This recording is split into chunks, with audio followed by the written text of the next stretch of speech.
J'étais un peu stressée le premier jour parce que j'avais jamais fait et c'est impressionnant de voir des joueurs de haut niveau qu'on ramasse pour la première fois et après j'étais très impatiente de le faire aussi, du coup ça va. Je joue depuis 10 ans du coup à Aubagne et j'adore le tennis, oui je regarde beaucoup de matchs à la télé. Bien présenter la balle, d'être concentré. S'il veut quelque chose, s'il veut remplir son eau, plein de choses. Pour être ramasseur des balles, déjà il faut être licencié à la Fédération française de tennis. Après, il faut quand même pratiquer un minimum le tennis, ce qui permet de connaître les règles. Et pour nous, en ce qui nous concerne, ici sur l'Open 13, il faut être âgé entre 13 et 16 ans.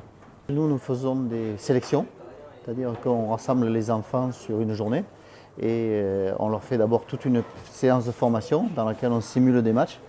Et après, ils ont une séance de sélection. Et alors pour cette année, par exemple, on avait 120 enfants inscrits et on en a pris 36. Ça veut dire qu'il y a une sélection assez sévère. Sur chaque terrain, il y a 6 ramasseurs, c'est tout simple. Il y a 4 angles, donc il y a un ramasseur à chaque angle et il y a 2 ramasseurs au filet qui se relaient toutes les 20 à 30 minutes, justement pour limiter les problèmes de fatigue. Alors, les joueurs ont tous des petites manies, ok. Alors certains, c'est la serviette dans un certain sens, d'autres, il ne faut pas toucher la serviette. Certains, dont un Français qui va prendre sa retraite cette année, quand il a gagné un point, il veut que la balle qui a gagné le point revienne sur lui.